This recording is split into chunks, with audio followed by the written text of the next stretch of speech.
जय सिया राम, जय राधा कृष्ण। गर्ग संहिता, गिरिराज खंड, 9वां अध्याय। गोवर्धन की उत्पत्ति का वर्णन। राजा बहुलाश बोले, देवर से महान आश्चर्य की बात है।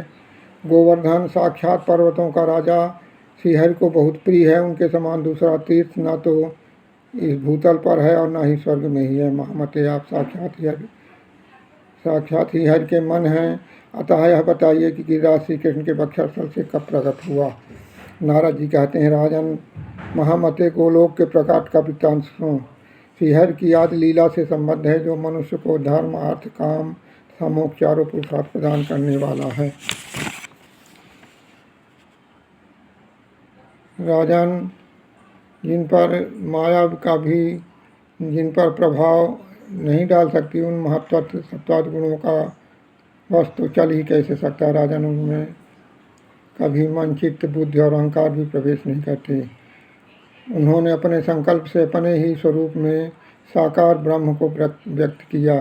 सबसे पहले विशालकाय शेषनाग का प्रादुर्भाव हुआ, जो कमलनाल के समान श्वेत वर्ण के हैं। उन्हीं की गोद में लोक मंडित महालोक गोलोक प्रकट हुआ, जिससे पाकर भक्त पुरुष फिर इस संसार में नहीं लौटता।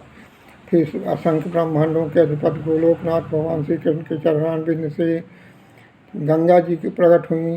नरेश्वर तत्पश्चात श्री कृष्ण के बाएं कंधे से सैताओं में से यमुना जी का प्रादुर्भाव हुआ। तो श्रृंगार कुसुमों से उसी प्रकार सुशोभित हुई, जैसे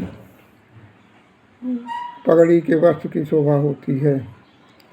इसके बाद महात्मा श्री कृष्ण के दोनों पिंडलियों से निकुंज प्रकट हुआ, जो संभावनाओं, आंगनों, गलियों और मंडपों से घिरा हुआ था।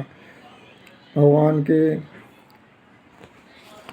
के दोनों घुटनों से संपूर्ण वनों और उत्तम वृंदावन का आविर्भाव हुआ। उनके कट प्रदेश से रत्नों द्वारा जटित प्रभावशाली स्वर्णभूमि का प्रकाश हुआ।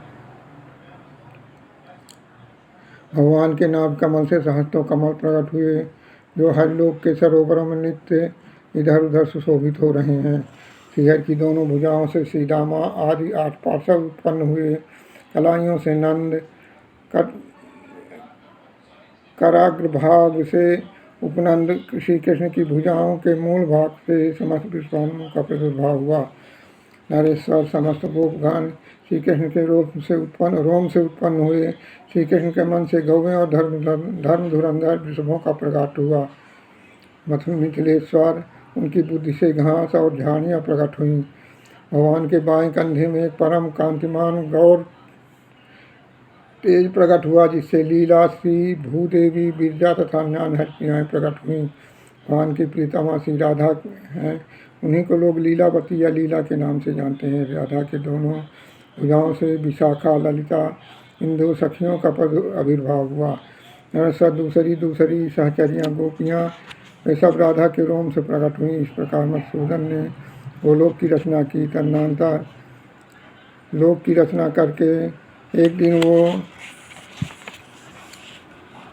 रास लीला कर रहे थे। गोलोक के एक दिन सुंदर रास मंडल में बजते हुए नूपुरों, मृदंग, ताल, ध्वन, बंसीनाद सब तरह व्याप्त था। मधुर कंठ से गाने गाए जा रहे थे। उसी समय श्री राधा जी श्री कृष्ण से बोली। श्री राधा बोली, जगदीश्वर जी, आप रास में मेरे से प्रसन्न हैं, तो आपके सामने मैं अपने मन की प्रार्थना व्यक्त करना चाहती हूँ। तब भगवान बोले, प्रिय बामोर, तुम्हारे मन में जो इच्छा हो मुझसे मांग लो। तुम्हारे प्रेम के कारण मैं अदेय वस्तु भी दे दूंगा। श्री राधा ने कहा, वृंदावन में यमुना के तट पर दिव्य निकुंज पाठ भाग में आप रास रस के योग्य कोई एकांत और मनोरम स्थान प्रकट कीजिए, यही मेरा मनोरथ है।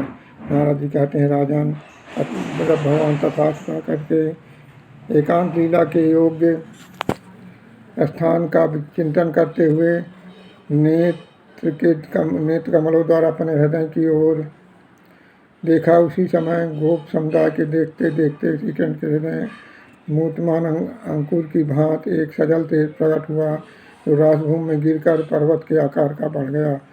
वह सारा का सारा दिव्य पर्वत रत्नमय था। विदेहराज एक ही क्षण में वह पर्वत 1,00,000 योजन विस्तृत और शेष की तरह 100 कोट योजन लंबा हो गया। उसकी ऊंचाई 50 करोड़ योजन की हो गई। 50 कोट योजन में फैला हुआ वह पर्वत सदा के लिए गजराज के समान स्थित दिखाई देने लगा।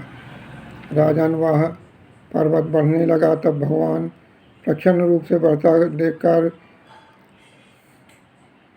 उससे कहा, संपूर्ण लोगों को आच्छादित करके स्थित हो गया है, क्या ये लोग यहाँ के निवास करना नहीं चाहते?